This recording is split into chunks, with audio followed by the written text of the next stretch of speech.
sir, why should we avoid eating yogurt, citrus fruit at night? नहीं, ऐसा कुछ भी नहीं है जी। देखिए, टाइमिंग जो है खाने की वो आपके लाइफस्टाइल पे मुनहसर है और आपकी वो फूड हैबिट्स जो आपने डेवलप की हुई हैं ओवर द इयर्स उस पर मुनहसर हैं। बाज़ लोग रेगुलरली सोने से पहले दही भी लेते हैं और बाज़ लोग रेगुलरली चाय भी पीते हैं, तो इस पर कोई सच ममानियत नहीं है कि आप ये नहीं कर सकते। लेकिन जो बेसिक प्रिंसिपल्स हैं वो यही हैं कि मौसमों के हिसाब से या सर्दियों के हिसाब से जो एक्स्ट्रा थोड़ी बहुत प्रिकॉशंस होती हैं, उनके अलावा जो बेसिक प्रिकॉशंस हैं वो यही हैं, खाना साफ़ हो, पानी साफ़ हो, एक वक्त में ज़्यादा ना खाएं, खाना खाते फ़ौरन लेटे नहीं, भूख रख के खाना खाएं और कोशिश करें खाने के साथ पानी थोड़ा पिएं। और ये वो बेसिक चीज़ें हैं जो फूड एथिक्स हैं, खाना हाथ धो के खाएं, भूख रख के खाएं। तो ये वो चीज़ें हैं जो 12 महीने हैं, हर मौसम के लिए हैं, हर एक किसी के लिए हैं। टाइप ऑफ फूड टाइमिंग के हिसाब से कोई ममानियत नहीं है। अच्छा, what harm can come after drinking water right after this watermelon? अगर हम खा लेते हैं, आपको पता है ना, फ़ौरन ही तरबूज के साथ भी पी लेते हैं तरबूज के साथ। जी जी, तरबूज के साथ बेसिकली सादा पानी पीना फ़ौरी तौर पे इसलिए भी आम तौर पे ज़रूरत नहीं होती कि उसका वाटर कंटेंट बड़ा अच्छा होता है, तो बहुत ज़्यादा ज़रूरत भी नहीं होती, वैसे प्यास भी नहीं लगती, लेकिन उसमें कोई हर्ज नहीं है। उस पर तरबूज के साथ फ़ौरी क्या, उससे पहले बाद में दरमियान में आप पानी पीना चाहें तो पी सकते हैं। सिर्फ एक ही शर्त है कि तरबूज साफ़ होना चाहिए, उसको धो के खाना खाने के बाद की बात ज़्यादा। जी, खाना खाने के बाद आप तरबूज एज ए स्वीट डिश भी ले सकती हैं, क्योंकि डिज़र्ट भी ले सकती है, क्योंकि उसमें मीठा होता है, और पानी भी पी सकती है उसके साथ। पानी भी पी सकते हैं, बिल्कुल। अच्छा, मगर नॉर्मली तो ये मना किया जाता है ना, हकीम हिकमत में सबसे ज़्यादा चीखे होते हैं, खाना खाने के ऊपर पानी ना पियो, मैदा ख़राब हो जाएगा, सड़ जाएगा, यही बातें देखिए, खाना खाने के साथ पानी की मिकदार ज़्यादा होने से खाना को ग़िज़ा खट्टा पानी गले की तरफ आने का रुझान बढ़ सकता है, ब्लोटिंग बढ़ सकती है और फुलनेस का एहसास बढ़ सकता है। तो ये तो वो चीज़ें हैं जो एक्सेसिव ईटिंग के साथ और कोई भी ड्रिंक लेने के बाद हो सकता है।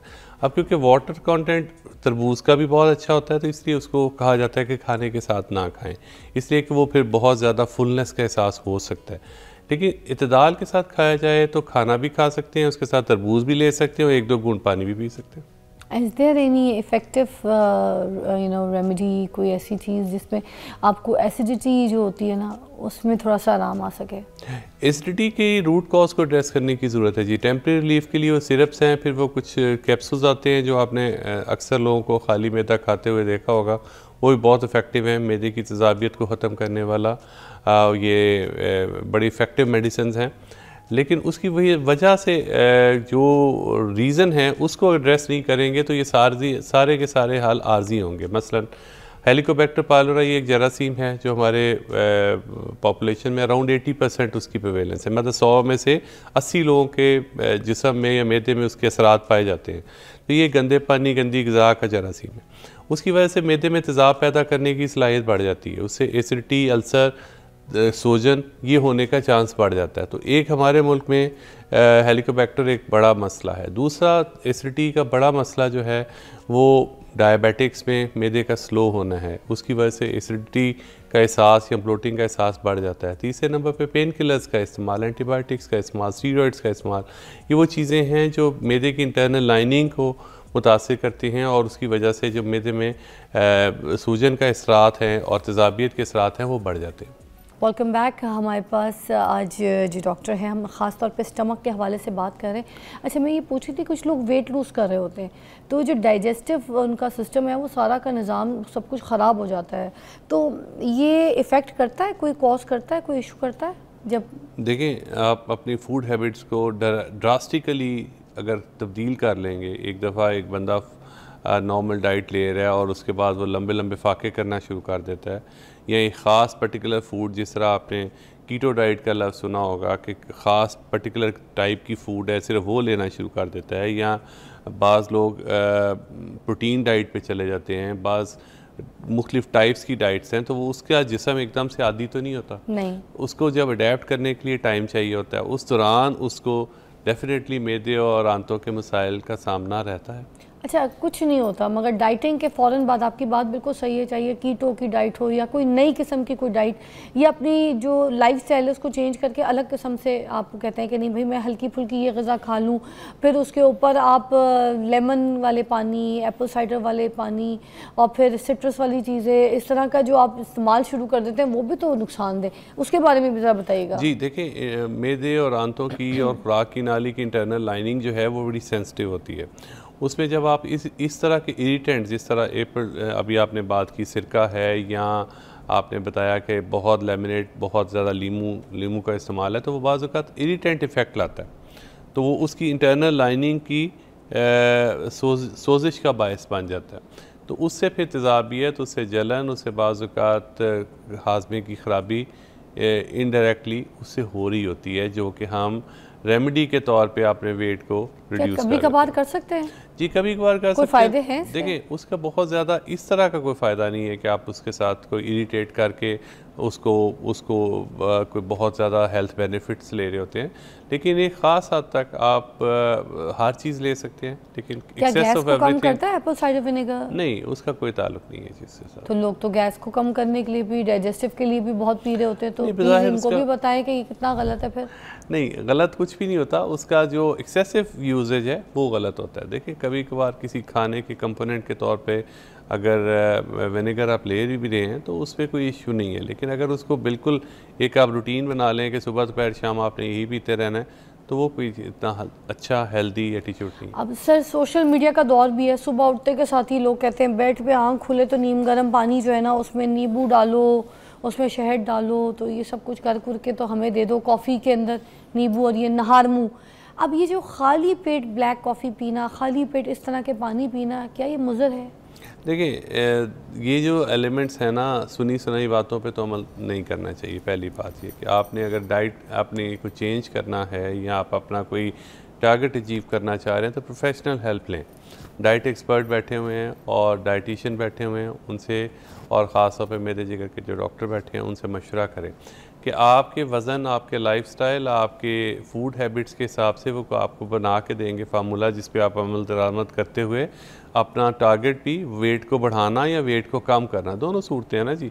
तो ये नींबू पानी, कॉफ़ी ये हार्मफुल नहीं है, इस पर कोई इफेक्ट नहीं है। ले सकते हैं, बिल्कुल ले सकते हैं, लेकिन उसमें देखें अगर कॉफ़ी पी रहे हैं तो बहुत स्ट्रॉन्ग ना हो, बहुत गर्म ना हो, ताकि वो इंटरनल लाइनिंग को तंग ना करे।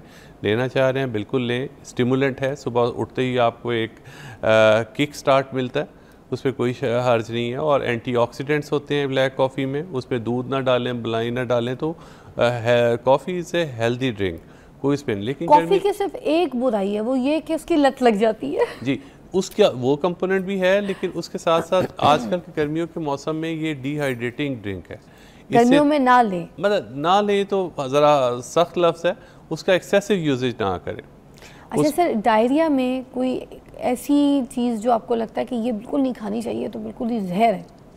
देखिए जहर कुछ भी नहीं होता है, लेकिन एक चीज़ जो अवॉइड करनी चाहिए वो एक तो ये है कि सरेआम खुले बाज़ार से मिले हुए मशरूबात डायरिया के साथ सोने पे सुहागा के काम करते हैं। उससे किस तरह से कि अगर एक कोई बग है जिसने ख़ुद से जिस्म से निकल जाना है और आप उसको डायरिया को ठीक करते हुए कोई गंदा पानी सरे बाज़ार कोई जूस पी लेते हैं या गन्ने का रस पी लेते हैं, तो वो उसके नतीजे में क्या होगा कि एक और तरह का कोई जरासीम अंदर चला जाएगा जो टाइफाइड कर सकता है, जो कॉलरा कर सकता है, जो बाज़ सूरतों में हेपेटाइटिस कर सकता है। तो दूसरे सूरत में एक्सेसिव जो लिक्विड इनटेक है जो हेल्दी है, डायरिया में यूज़फुल है, अगर वो कंटेमिनेटेड होगा तो ये एक बहुत ही बिग नो है।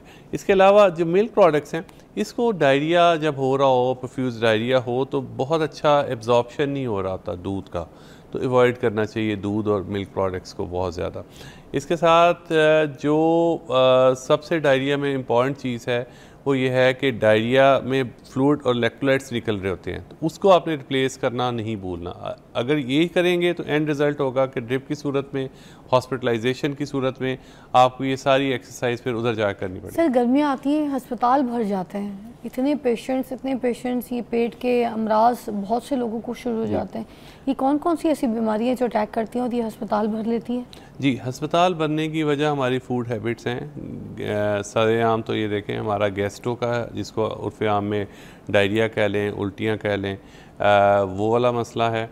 इसके बाद हेपेटाइटिस ए और ई, जो गंदे पानी गंदी ग़िज़ा के ज़रिए मुंह के ज़रिए से जाने वाला जरासीम है और पीला यरकान करता है, दूसरे नंबर पे वो है।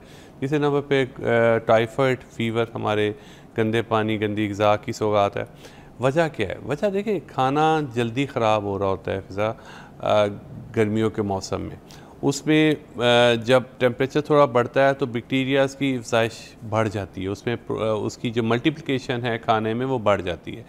स्टोर्ड फूड जब हम कर रहे होते हैं, सोने पे सुहागा, कभी लोड शेडिंग, कभी इफ़ेक्टिव हम उसको स्टोर नहीं कर पा रहे होते, तो नतीजे के तौर पे जब हम हाफ़ कुक फूड खा रहे होते हैं या हम पुराना खाना खा रहे हो जिसको प्रॉपर तरीके से गर्म ना किया हो, तो उस पर बैक्टीरियाज़ की अफज़ाइश इतनी हो गई होती है कि अंदर जाते ही वो गैस्ट्रो का और पेट की ख़राबी का बायस बनते हैं।